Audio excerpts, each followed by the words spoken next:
Your gut says Miami is going to win, and you should take the over. Your gut also said your NFT selfies would only go up in value. They didn't. But your head is on SportsGrid and knows the QB is in concussion protocol.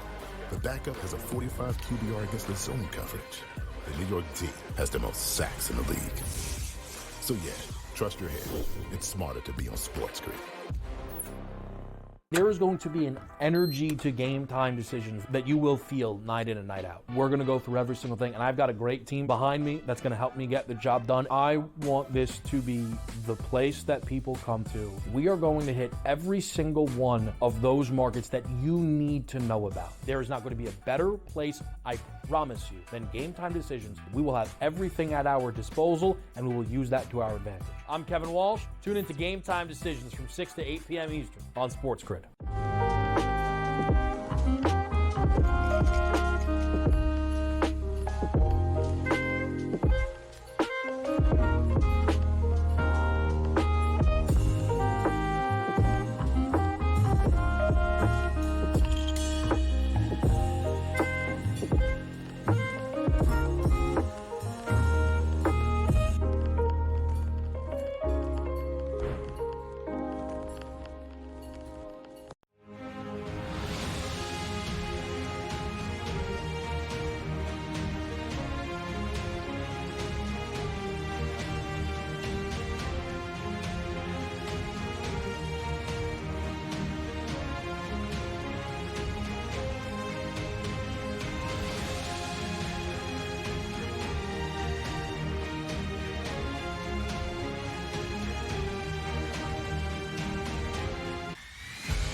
Good morning. Welcome to Fantasy Sports Today here on SportsGrid. Happy July 4th weekend. I'm Craig Mish along with George Kurtz. For the next 2 hours, we have you covered. Fantasy baseball discussion as we get closer and closer to the Major League Baseball All-Star break and trade deadline as well. George, good morning. Happy 4th to you. Great to see you again. I hope you had a nice holiday, and the holiday weekend continues here on SportsGrid. It does, right? Actually, one of my favorite holiday weekends of the year, July 4th, middle of the baseball season here. Be nice if the Yankees could possibly win a game here. And here today in the Northeast, I got thunderstorms going on right now, so we'll see what the day brings. Yeah, it does. And as George mentioned, the Yankees are in a skid, no question about that. But the fantasy story coming out of this, Paul Skeens, what an incredible pitcher Paul Skeens has become so quickly. Another dominant performance yesterday for him. He's a heavy favorite right now on the FanDuel Sportsbook to be the Rookie of the Year. He struck out 8 New York Mets yesterday, George. And before we get to anything else, I think they're going to put him in the All-Star game. I think that's probably a smart move. He's probably going to pitch in that All-Star game too. We just haven't seen the likes of this since probably like the comparisons were to Strasburg or Doc Gooden. I think both of those are fair. I think that those are very fair, Craig. By the way, shouldn't he start the All-Star game? Don't we want to see him go up against Juan Soto, Aaron Judge? Don't we want to see that? That'd be fantastic if they did. They won't do that, of course, but I think it'd be fantastic if they did do that. I mean, they told you what, he may be forget the Rookie of the Year, that he may be the best pitcher in baseball right now, which is amazing for a guy who's made what? Yeah, wow. We caught George in a moment there. I got to tell you, I honestly wish we could continue to use that because that was a heck of a moment. George, you froze up there for a minute. It's live television. You're back there. Astros, there he is, George. You're looking good there. You froze like this, with your mouth wide open. Yeah, I was talking to myself for a bit. Always good. Yeah, it was actually like I was thinking of like continuing the conversation, just going back and forth and just being like, oh my gosh, George, Jose Miranda. Like that kind of thing. Astros and Twins, 13 runs on Friday night as Houston wins the game. Houston's back in this thing. Kind of incredible when you think about it, that they just are not having a good year all around, but nobody else in the division is, so they've hung around. And, George, we're on a fantasy streak where if you're playing in a head-to-head league this week and you had Jose Miranda, congratulations, you won, right? Like, you rarely would say that after just one player. But Miranda got a few more hits last night, George. He's 10 for 10. Jose Miranda. of the Minnesota Twins. I mean, this is like, I mean, maybe I don't know if it's, homering 6-7 straight games or anything like that, like Don Mattingly, but I mean, this is up there historically, isn't it? It's pretty wild, right? I mean, you just don't see this. He's got a 9-game hitting streak. He's ranked 559 during that hitting streak as well here. So everything's coming up Miranda. And yeah, if you had him, which I pretty sure I don't in any league, by the way, but if you had him, you're very happy right now on a Saturday morning with Jose Miranda there. So yeah, he's put it nicely hot. Whether he keep it up or not, who knows? That was a wild game there. There were a couple of wild games last night between that one and the one in San Diego that Arizona and San Diego scored 9 runs in the ninth inning to make a 7-2 deficit of 10-8 win or whatever it was. That was pretty fun too. Yeah, no, there's been a lot of crazy extra inning games too. Nationals, Mets, another one of those were just, I don't know, for some reason the bullpens are imploding late. Maybe these teams need a break. They'll get one as the Major League Baseball trade deadline is coming up, and also the All-Star break is 1 week from Sunday. So no games after Sunday for Monday, Tuesday, Wednesday, I think, and Thursday too. As far as the Cubs are concerned, it's been a tough year for them. Not necessarily the fault of Justin Steele. He's had a good year. He's been on the injured list a little bit too.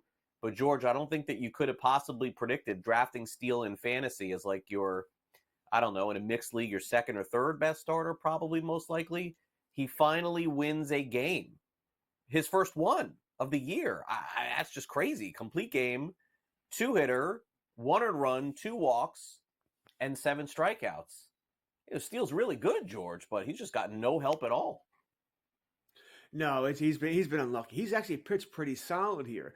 Just a bad luck. And for fantasy, just a horrible luck here. I got to tell you, in my home league, it was a points league. And, whenever you get a complete game shutout, it's massive points here. But he wasn't started this week. And the reason why is because he's not picking up wins. You need the W here. Even in rotisserie leagues, you're not getting W's. Now you're just talking ERA, whip, and strikeouts, 3 out of 5 categories, assuming you played a traditional rotisserie league. So I understand why he might have been benched this week, but he's pitched well. I mean, in Major League wise, he's pitched fine, but for fantasy wise, not getting those W's, he's been the unlucky guy. A lot of the starts he should have won, or he certainly should have had more than 1 win here, but the team hasn't scored for him. It's the breaks of the game here. But good for Justin Steele. Sometimes you got to do it all by yourself. Yeah, and indeed he did. And, it's kind of been the story of the season, George, is that, on the one hand, as we're at like the 90-game mark of the Major League Baseball season, on the one hand, we've had a ton of pitcher injuries. That's definitely the case. A lot of Tommy John surgeries, a lot of pitchers out for extended periods of time. But on the other hand, George, the pitchers who have stuck around, and I probably use that a little loosely, are dominating this year. We've seen offensive numbers across the board down. It's just very strange to look at a Major League Baseball lineup and see like 2 players or 3 players having good seasons, 2 or 3 good players having an OPS over 800. Like that used to be 900. It used to be 1,000. But for whatever reason, that has been the case in 2024. Yeah, and that's why I wonder, Craig. I wonder if we know Manfred doesn't like this, right? He's doing everything he can to get averages up there, some worse than others as far as banning the shift. There are no such things as errors anymore, and you can't tell me that wasn't a mandate from baseball, telling the official scorers make everything a hit. So it's pretty much Little League rules now. You hit the ball, you're going to get a hit. That sort of thing, as long as you reach base there. And I'm wondering, Craig, if after the All-Star break, we're going to get the happy fun ball back. Are we getting the golf ball back where it's all these home runs because he's going to want to get offense up here and get the media talking about all the home runs and how well these people are doing heading into with football season picking up. And baseball's going to want to catch some news of their own. Yeah. Speaking of which, have you done any like best ball drafts or anything for football, or have you pretty much? I've still just done baseball only. I haven't even tipped into football yet. I've done a smattering of best ball drafts. Nothing heavy here. Maybe 1 a week, 2 a week at most here, and I pretty much do that for a while. The Scott Fishbowl, which is a big thing. That starts on Monday. I'm involved in that, so I'll be drafting well on a cruise. That should be interesting. I'm sure that'll work out well for me. But that's it. I have the heavy drafting season. We're at least probably a month away before it's really drafting really starts to go bananas. And I'm that guy. I know some people disagree with this, but I like to draft as late as possible. I don't know the exact date of the season, but the season starts September 7th here. I want to draft September 6th. All right, I want to know about all the injuries and stuff like that. Right? And baseball's the same way. I want to start as close to the season as possible so I know about all the injuries, who's starting, who's not, and I can make better informed decisions. Yeah, no, I listen. I'm the same way. I like to do the same thing. Some people like to draft Labor Day. I've always said with fantasy sports, not just with football, but baseball too, give me as much information that is factual as possible going into a season, as opposed to guessing. I know some people like to say the other way. Well, if you've really prepared, then you can get ahead of where people are drafting. And look, I understand there's some credence to that, but I'd rather take my chances drafting a team without a key injury happening before the season and putting a lot of money down than thinking I'm better than somebody else. Because to me, facts are much more important than luck in this, at least going into the draft. So that's sort of the way that I look at it as well. All right, so we got a fun show planned for you here today on Fantasy Sports Today. Of course, George is here for the next couple hours. George will be on vacation next week. I'll still be here, and then I am headed out to the Major League Baseball All-Star Game. But next week we'll have our full first half recap of the first half of fantasy baseball. So make sure you stay tuned to that. Also, Gray Albright will be with us coming up a little bit later in the show. And George, next week on the show, we'll have Larry Schechter to talk about his new book on the show as well. I don't know if you caught that, but Larry wrote a book about fantasy sports. I did know you wrote a book. I saw it. I'm assuming I saw it on Twitter, X, whatever we're calling this thing nowadays. So that should be interesting as well. Yep. All right. So let's take a time out. This week's best coming up next. Can't do much better than Miranda, but one first baseman came close. We'll tell you who that is next on Fantasy Sports Today.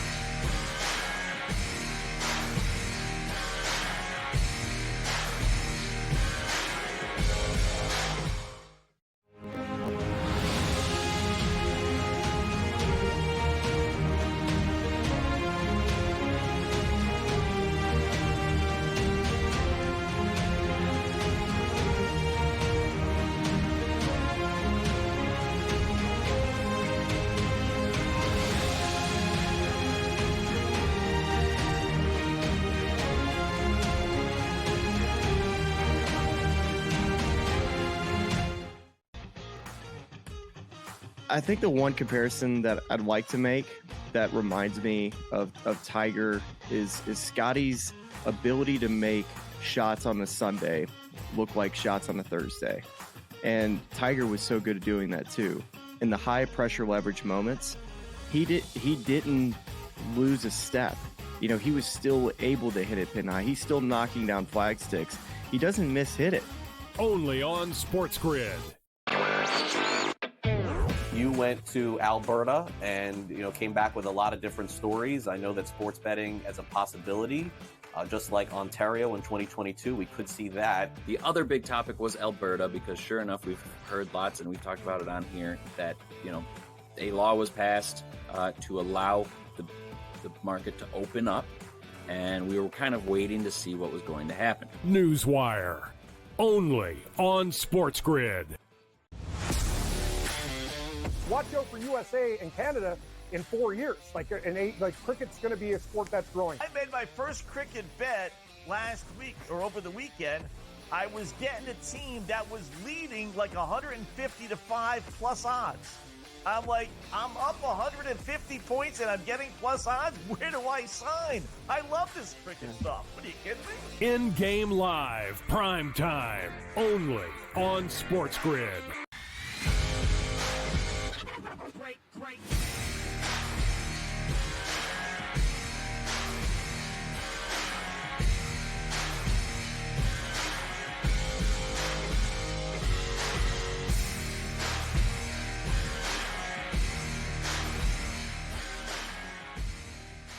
Welcome back to Fantasy Sports Today here on SportsGrid. I'm Craig Mish along with George Kurtz. We go over the past week's best players in fantasy. Let's start off, George, with the hitting side. And if not for Jose Miranda, Christian Walker would have been the hottest hitter in baseball without a doubt. I mean, if the Dodgers don't try to get this guy at some point, I don't know what they're doing, because he goes bananas every time he plays at Dodger Stadium. 448, 5 home runs in the last 7 games, 11 runs driven in.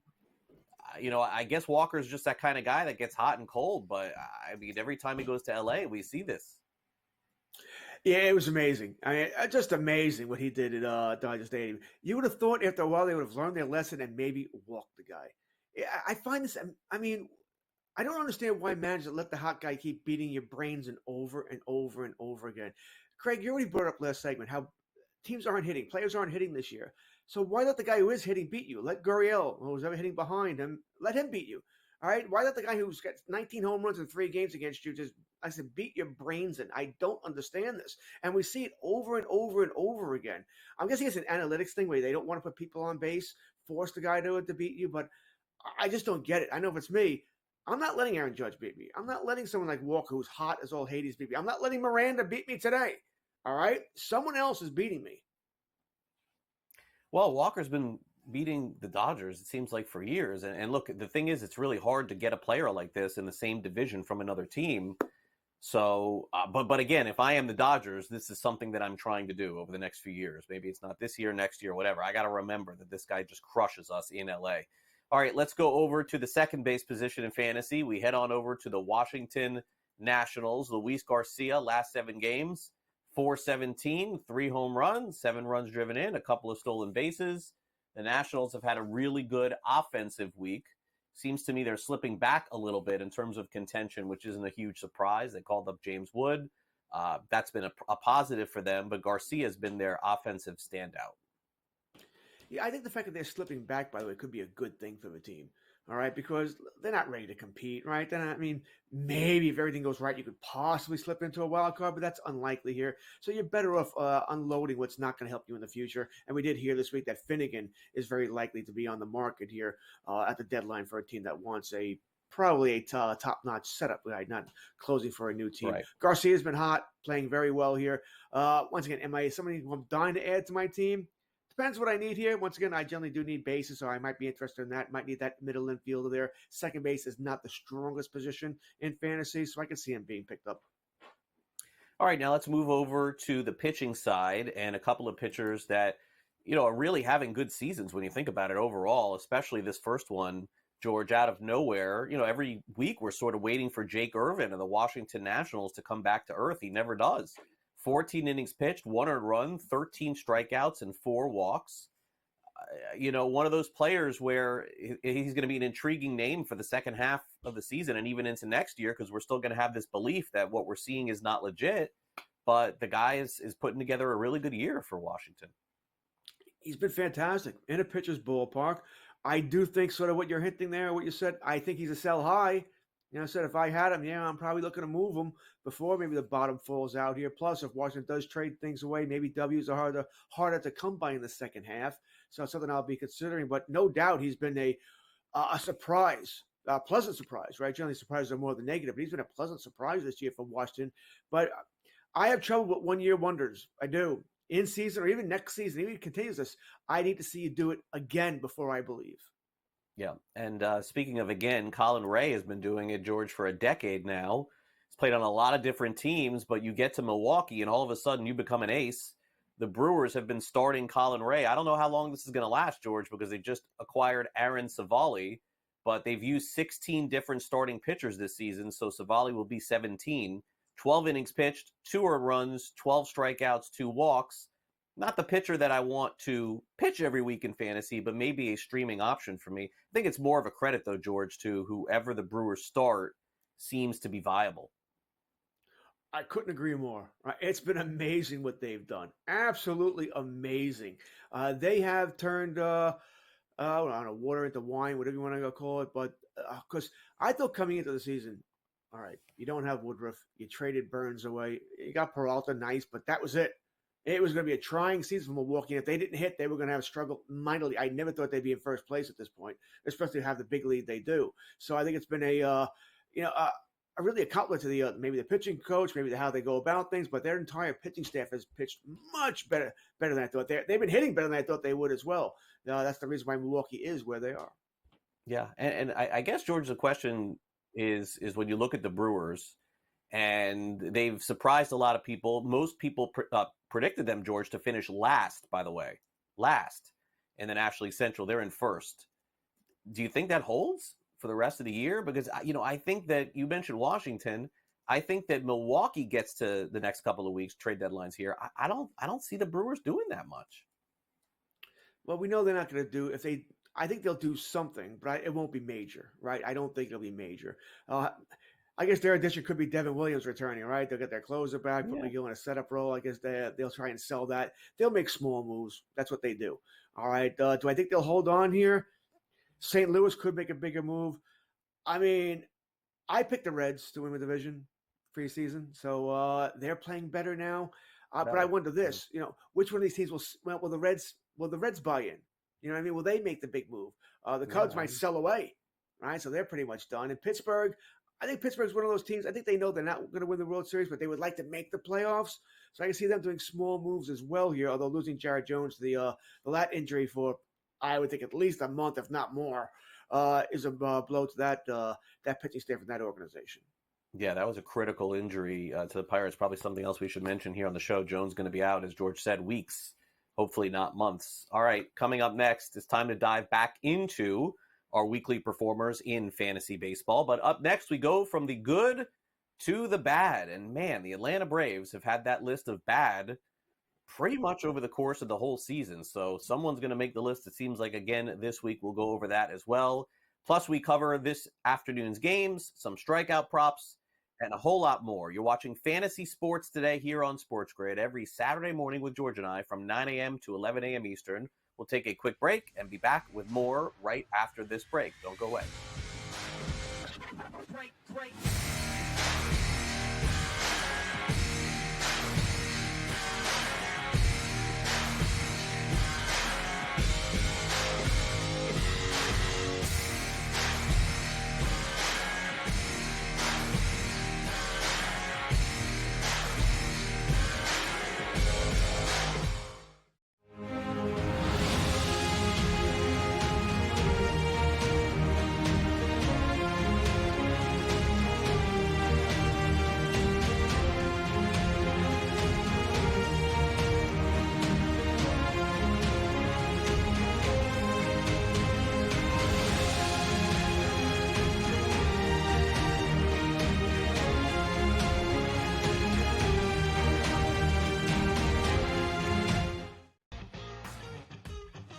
I think the one comparison that I'd like to make that reminds me of Tiger is Scotty's ability to make shots on a Sunday look like shots on a Thursday.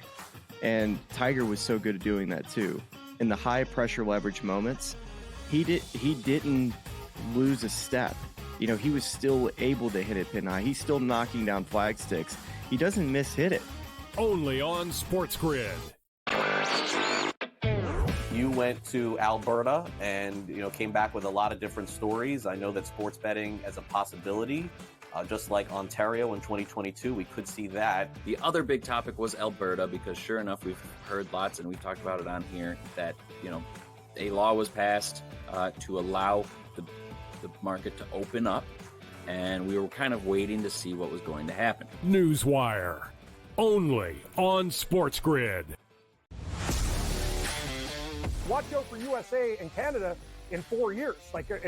Cricket's going to be a sport that's growing. I made my first cricket bet last week or over the weekend. I was getting a team that was leading like 150 to 5 plus odds.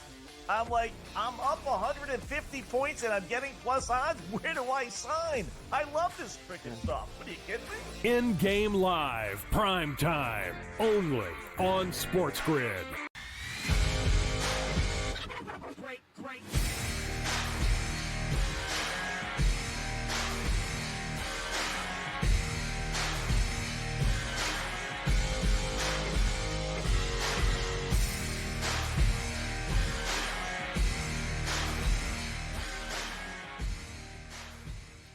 Welcome back to Fantasy Sports today here on SportsGrid. I'm Craig Mish along with George Kurtz. It's time for us now to dive into this past week of performers in fantasy baseball. Unfortunately, this is on the negative side. We did the positive. We start off on the right side. Now let's go to the opposite side. And George, I guess we're still going to have to wait for that second half of the season for Matt Olson, who put up another goose egg in the home run column last week. No home runs, 1 RBI, 10 strikeouts, 240 batting average. I don't know. I kind of feel like I have the confidence that the second half monster season is coming for Matt Olson. But, I mean, far be it from me to guarantee that, I guess, at this point.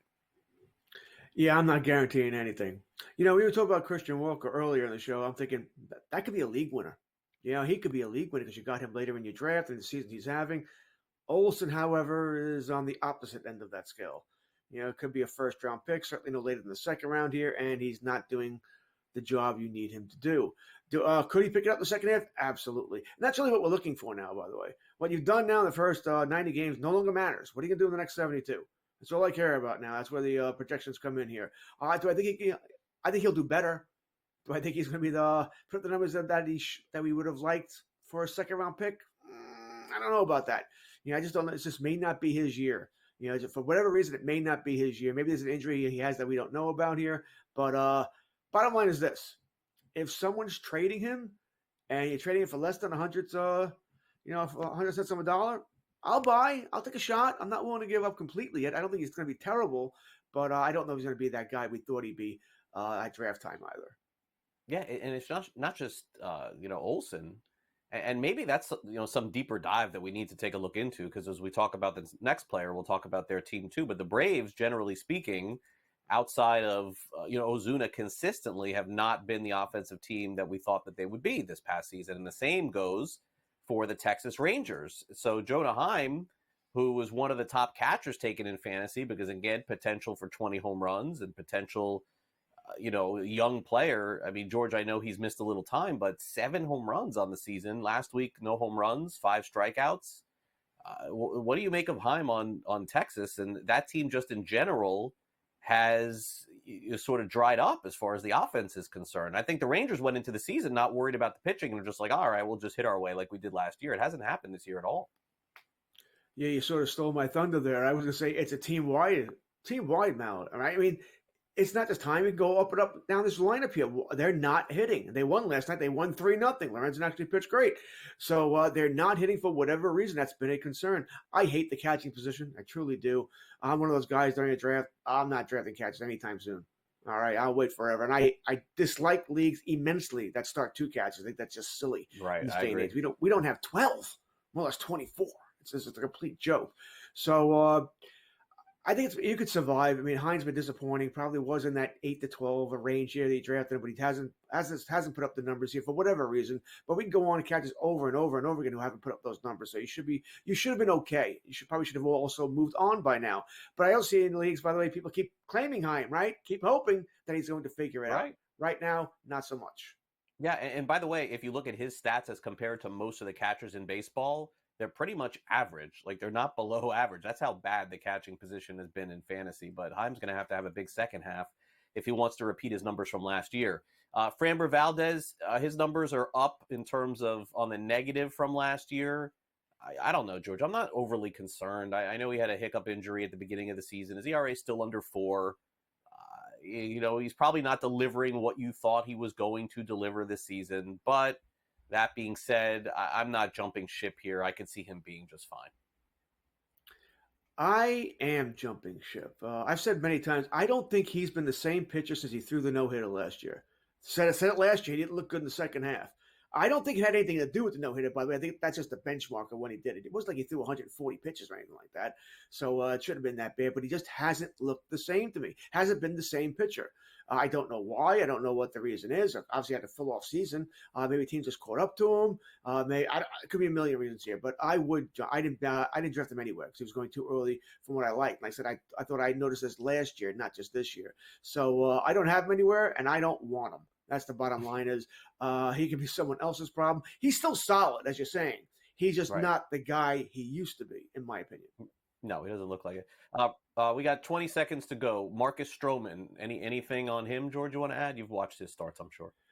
No, thanks. And I think the second half will be worse. He'll be a 5-and-fly guy. He aims the ball too much. He goes 3-2 on everybody because he's trying to be perfect and hit those corners.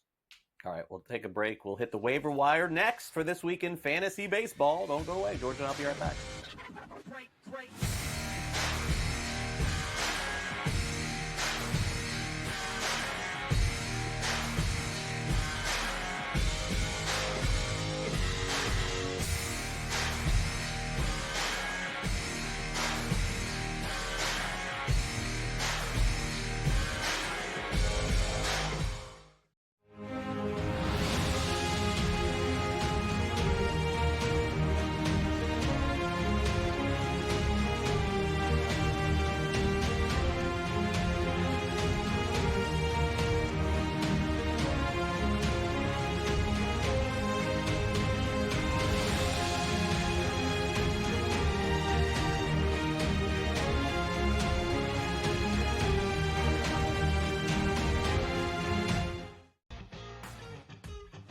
I think the one comparison that I'd like to make that reminds me of Tiger is Scotty's ability to make shots on a Sunday look like shots on a Thursday.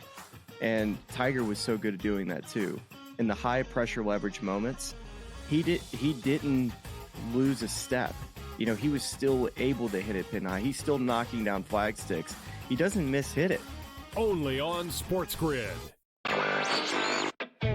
You went to Alberta and, came back with a lot of different stories. I know that sports betting as a possibility, just like Ontario in 2022, we could see that. The other big topic was Alberta, because sure enough, we've heard lots, and we've talked about it on here, that, a law was passed to allow the market to open up, and we were kind of waiting to see what was going to happen. Newswire.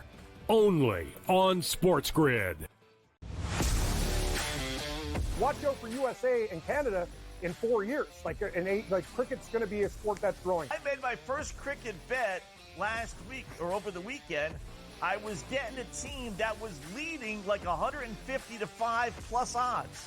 I'm like, I'm up 150 points and I'm getting plus odds. Where do I sign? I love this cricket stuff. What, are you kidding me? In-game live, prime time, only on SportsGrid.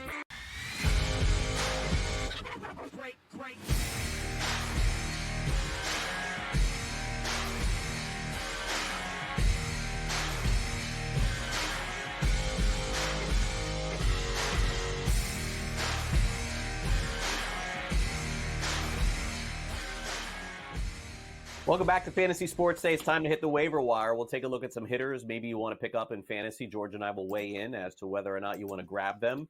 By the way, all of the players that we're reviewing here, it looks like have under 40% owned, even lower than that, over on Fantasy Pros. So this is for 12-team leagues. If you want to take a flyer on somebody this week, George and I will help you out. Let's start off with the Chicago White Sox, a very disappointing team to say the least. No offense whatsoever. Historical offensive lows for this team. Andrew Vaughn is 31% owned. He has not been one of the what we would call disasters on the Chicago White Sox. I think that that's fair to say, because he's projected to hit close to 20 home runs, George, and drive in 80 runs. But what is this White Sox team going to look like in 3 weeks? I don't know. If Robert is gone, I guess some people believe in the lineup protection and not, but Vaughn is under club control here for a number of years. I don't see him being moved. Do you think that he could fill in for you for any extended period? No. All right. I think the White Sox, by the way, would move anybody who they get a good offer for. Vaughn, remember when Vaughn first came up, he was supposed to be a thing. I'm not talking a superstar like James Woods sort of thing, but a good player.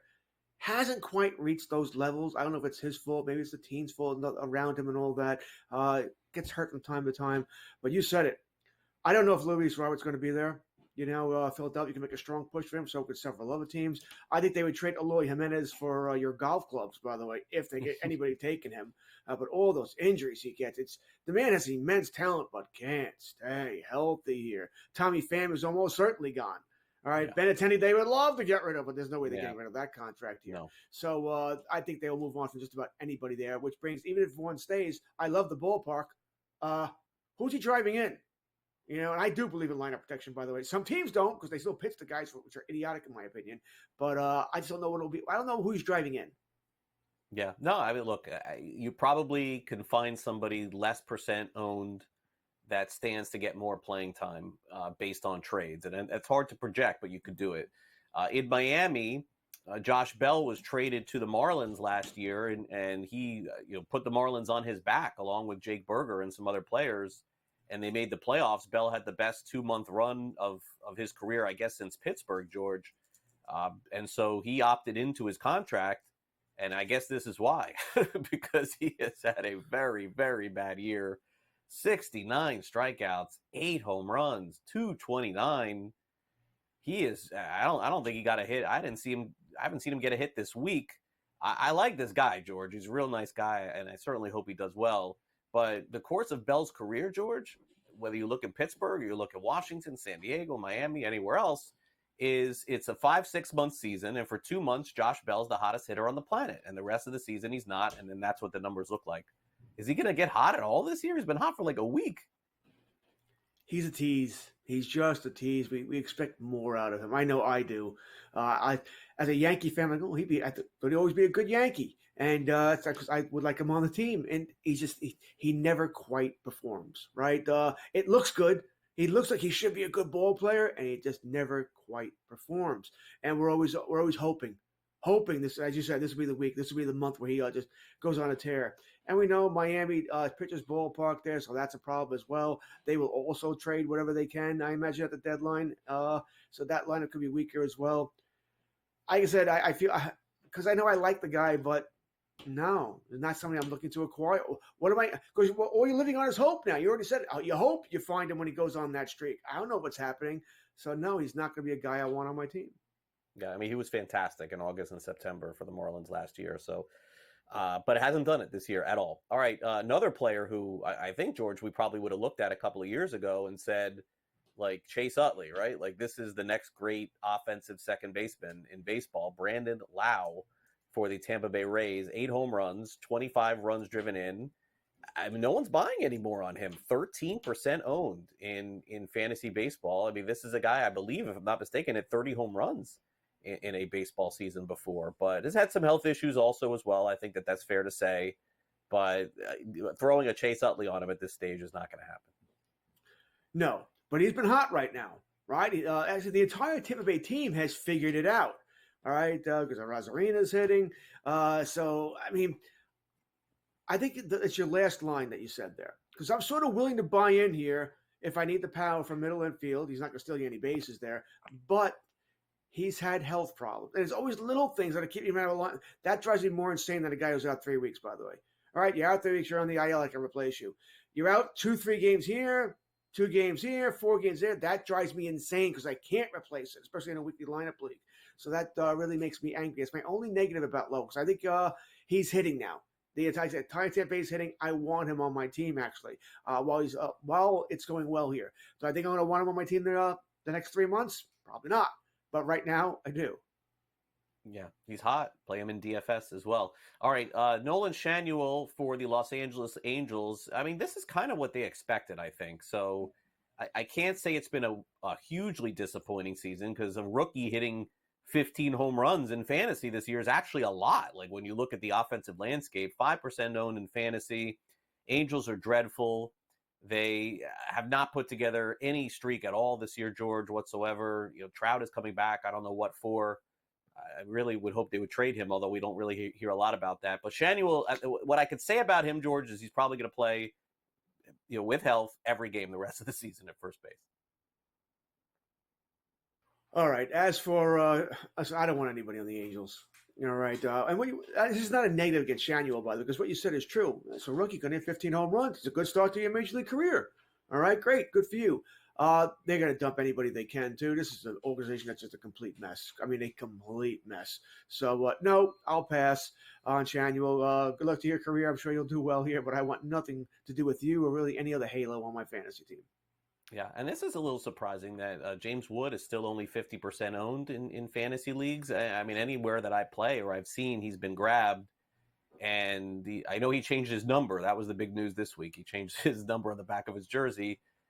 Look, we really have no idea, but he's a rookie. And this is the kind of guy, like we just talked about before. We went through a number of names. Josh Bell, we know who they're kind of going to be. I probably would throw my hat in the ring, so to speak, and just pick up Wood. I'm surprised, actually, that this is low. It feels low to me. Feels low to me as well, because I know I grabbed him everywhere, right? When I found out he was coming up. I was annoyed in my home league because I dropped him maybe 2 weeks earlier because I needed the room here, and then he came up, and I still got him back here. And I don't think I faced any resistance in most leagues from getting him, Craig. I think that was the weirdest thing here. Usually the top prospect, the hot guy gets called up, everybody wants him, right? Especially an outfielder where we start so many. He didn't seem to have that for whatever reason. I don't know if we don't like the Nationals, we don't like the ballpark, whatever it is, but you're right. He's not got the ownership percentage I would have thought he had here. That being said, like I said, 5 outfielders. At the very least, I want him on my bench.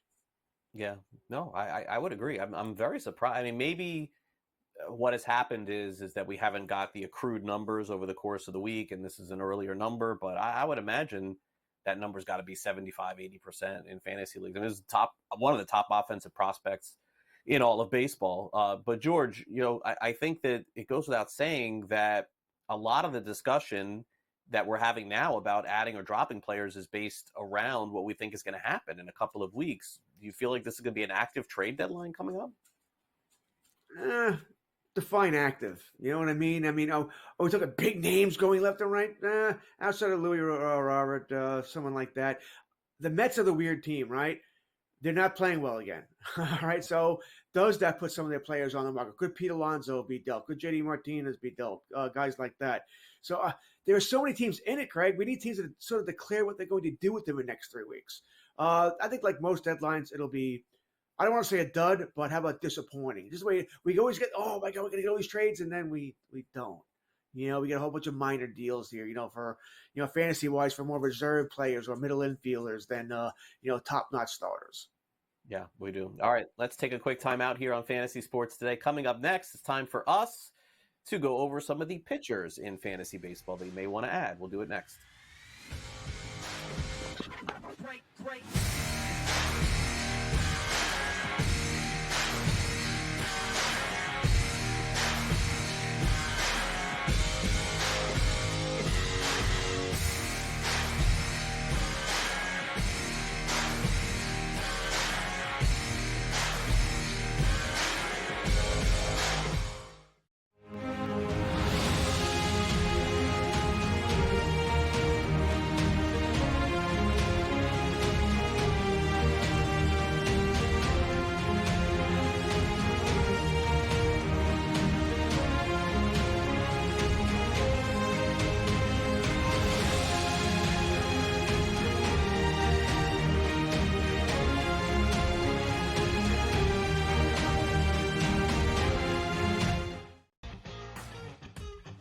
I think the one comparison that I'd like to make that reminds me of Tiger is Scotty's ability to make shots on a Sunday look like shots on a Thursday.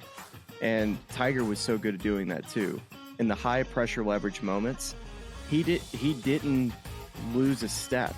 He was still able to hit it pin high. He's still knocking down flag sticks. He doesn't miss-hit it. Only on SportsGrid.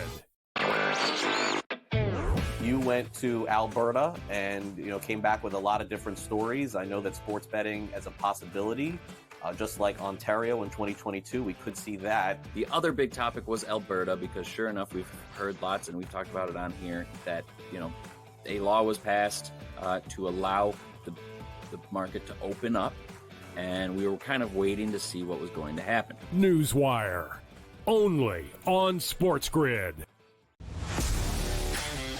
Watch out for USA and Canada in 4 years. Cricket's going to be a sport that's growing. I made my first cricket bet last week or over the weekend.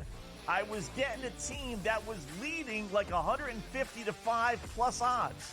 I'm like, I'm up 150 points and I'm getting plus odds. Where do I sign? I love this cricket stuff. What, are you kidding me? In-game live, prime time, only on SportsGrid. Great.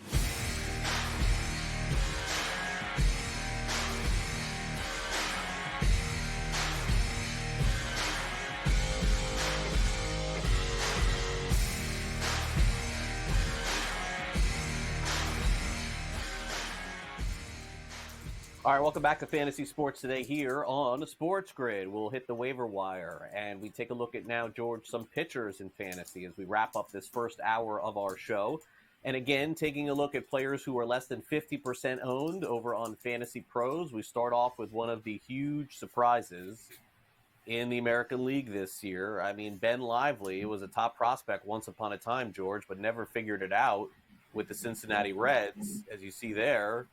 We got to rip that jersey off him and put on a Cleveland Guardians one, because he's gone 77 innings of 3.14 earned run average ball, 40% owned. I mean, George, Cleveland's good. I don't know that they're going to replace Ben Lively in the rotation. I mean, it seems to me that he's earned a spot there. He's just got everything working for him this year. Sometimes they're late bloomers. He's definitely one of them. Well, it should have told you something, or should have told everybody something, that when Gavin Williams came back, it wasn't Lively that lost his rotation spot. It was Tristan McKenzie. All right. So, I think Lively's pretty safe right now. Listen, maybe it's as simple as leaving the Great American Small Park to a pitcher's park, Jacobs Field, right? Maybe it is that simple there, or whatever they call that ballpark now. Jacobs Field. Wow. I like the old names, man. I don't all these corporate names. When was the last time it was Jacobs Field? Honestly, what is it now? Progressive? I think so. I think it's Progressive. But Jacobs is like at least 20 years, at least. Listen, you're lucky I don't call it Comiskey Park for Cellular Field in Chicago. All right, because I'll keep going on and on like this. I'll call it Candlestick, whatever you like. I can't remember. Come on, they all sound the same. I just can't do it. But it's a pitcher's ballpark. Bottom line is, so I think that helps as well. Cleveland is a much better team than we. I don't think we're talking about them enough. They might be the second best team in the American League. I still think Baltimore's number one, and I'll be so disappointed if they don't make big moves at the deadline to get pitching for that staff there. But Cleveland might be the second best team. Good bullpen, good starting staff, good offense. I like the Guardians a whole bunch. Yeah, no, they've been good, and they're getting wins. And if you're still counting wins in fantasy, then count in on Lively. All right, Jose Quintana of the Mets, not striking out anybody, but doing what he does. 89 innings, 66 strikeouts, 4.22 earned run average, 12% owned in fantasy. For him to be viable, George, the team's got to pitch well in the bullpen. They got to win games for him because, certainly he's going to put guys on base. It's just what he does. He's not the same guy he was when he was early with the White Sox, but still an effective pitcher. As long as the Mets are playing well, I think he's worth owned. But if they're a 500 or sub 500 team, I don't think so.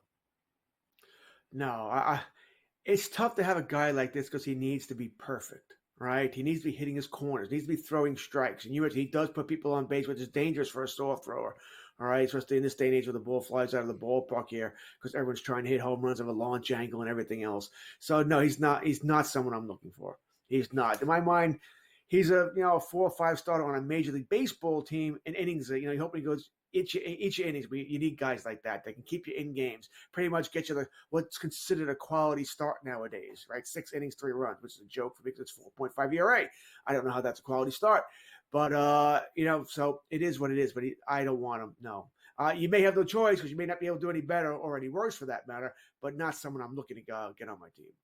Yeah, I agree. I would say the same goes for Albert Suarez, who's getting his chance by default. A lot of Orioles pitchers have been out. They moved him from the bullpen to the starting rotation. I mean, his numbers are incredible, obviously, with his ERA of 2.48, 51 strikeouts, 65 innings. He's been walking more as a starter as opposed to when he was coming out of the bullpen, George. And look, I mean, I don't know how the Orioles would potentially remove him from their rotation, no matter who they would get. He's done a great job for them. I'm a little skeptical, I guess that's fair to say, but I guess we'll see what the second half happens.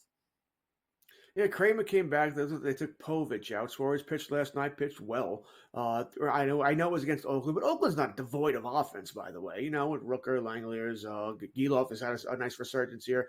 But he's likely the guy that's going to lose his spot should they acquire a starter. Because the way I think Baltimore has to look at it, can you survive with Suarez during the regular season? Sure, absolutely. Right. With your offense, but are you a playoff starter? And I think that's what they're looking at here. Are you a playoff starter? We know Burns is. Grayson Rodriguez is. I imagine Kramer is. So who's the fourth one? That's what we're sort of battling for here, especially with the loss of Braddock. And I think Craig, I think they have to be looking for that starter. What is his name we keep hearing? Crochet. Right? That's the name we keep hearing from the Chicago White Sox here. And if I'm Baltimore, you got to be going after him. That's what your biggest rival, the Yankees, can't hit a left-hander. I think it's a huge must in my mind for the Orioles, and that can be Suarez's downfall. Yeah. Again, they'd have to give up a lot to get him. Could be, a franchise-saving deal maybe for the White Sox too. All right. So with Oakland, I mean, look, you're going to run the risk, no matter who their starting pitcher is, of losing a game. By the way, the A's, you're right. They're not bereft of offense. They've had a better year than a lot of people thought. But as you see in the standings, George, the A's are starting to dive back down to kind of who we thought they were. They're going to finish probably with a bottom 4 record in baseball. Maybe not the worst. That's probably the White Sox. 55 innings for Joey Estes, 43 strikeouts, 13 walks. Nothing against him, but really hard to convince me to pick up any A's starter. It's just not something that I'm going to do. I agree with you. I'm not going to do it either. They had a couple of deep. I mean, Sears was hot in the beginning of the year too. You could have gone for him, but no. It is a great pitcher's ballpark. That certainly helps here. I guess my best case would be okay.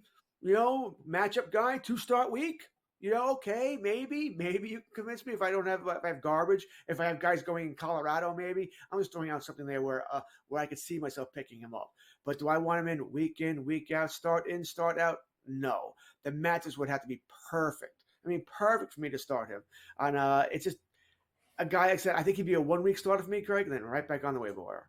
Yeah, probably so. Matchup proof. That's kind of the deal here at this point. If you're going to have somebody on your roster, you got to know that no matter who they play, you're going to keep them there. I don't think Estes qualifies there. All right, coming up next, we've got some FanDuel strikeout props. George and I usually do this every Saturday morning. We go over some of the starts today. Good matchups on the mound today. Garrett Cole will pitch for the Yankees. Taj Bradley for Tampa Bay. Ranger Suarez. We'll go over those and a whole lot more. Don't forget also Gray Albright of Razzball joins us as always in the second half of our portion of the show. That's in about 40 minutes from now as well. So stick with us here on Fantasy Sports Today. Happy 4th of July weekend from all of us here on SportsGrid. We'll be back right after these quick messages with more Fantasy Sports Today. Great.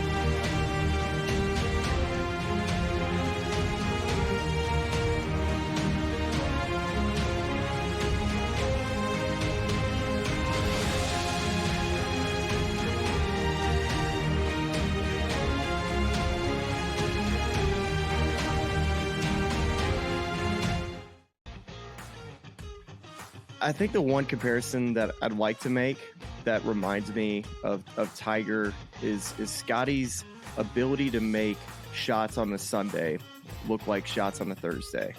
And Tiger was so good at doing that too. In the high pressure leverage moments, he didn't lose a step. He was still able to hit it pin high. He's still knocking down flag sticks. He doesn't miss hit it. Only on SportsGrid. You went to Alberta and came back with a lot of different stories. I know that sports betting as a possibility, just like Ontario in 2022, we could see that. The other big topic was Alberta because sure enough, we've heard lots and we've talked about it on here that, a law was passed to allow the market to open up, and we were kind of waiting to see what was going to happen. Newswire. Only on SportsGrid. Watch out for USA and Canada in 4 years. Cricket's going to be a sport that's growing. I made my first cricket bet last week or over the weekend. I was getting a team that was leading like 150 to 5 plus odds. I'm like, I'm up 150 points and I'm getting plus odds. Where do I sign? I love this cricket stuff. What are you kidding me? In-game live, prime time, only on SportsGrid. Great.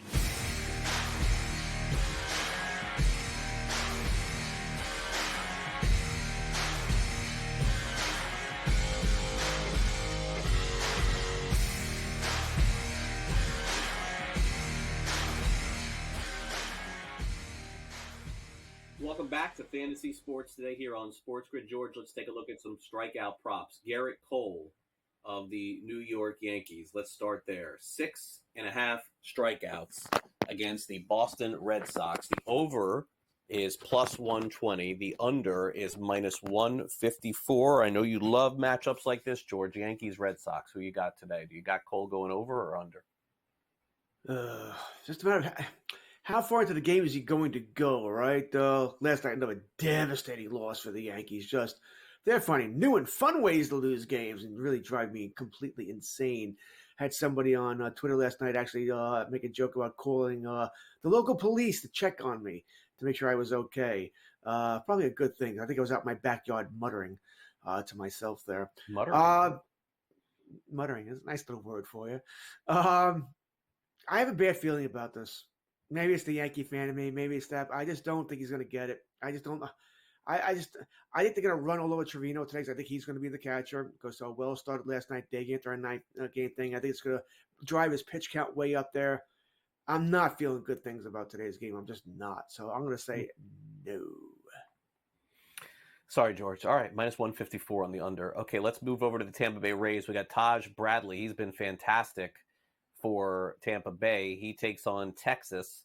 5.5 strikeouts is his total, George. Naturally, again, length, like most pitchers, going to be a question for Bradley today. Although Texas not the hitting juggernaut that we thought, the over is minus 118. Yeah, Bradley's pitched well of late, right? He was the top prospect coming over in the Blake Snell deal, I want to say, if I remember correctly. Maybe he's just hitting his stride now. 5.5 strikeouts. Rangers don't hit. We know that. Rays lost 3-0 last night. I am feeling better about this. I know it's only minus 118, so we're not getting a terrible price here. I wouldn't bet this, mind you. I'm not doing it either way. It's sort of like the Cole thing. I like the under on the Cole thing, but I'm not betting it. I'm not at minus 154. But I would go the over is where I'm leaning towards in this. But it's not something I'm dying to do here. Hard for me to go under 5.5. I think he's going to pitch 5-6 innings. Strike out an inning is what you need there. It's close, which is why the odds where it's juiced the way it's juiced here. But give me the over, but I'm not taking it. Okay. Now we move to Ranger Suarez of the Philadelphia Phillies. He takes on the Atlanta Braves. Normally, this is something you'd stay away from. Not in 24. 4.5 strikeouts. The over minus 128. What am I missing here? This seems very low. Under plus 100. I thought the same thing here. Why is this so low? First thing I'm looking at is what is his past stats? Is he not a strikeout guy all of a sudden? I know he got wrecked his last time out. And I wonder if that's part of the problem here because he did not pitch well his last outing here. But the Braves, they're not the offense they used to be. Oh, here's the problem.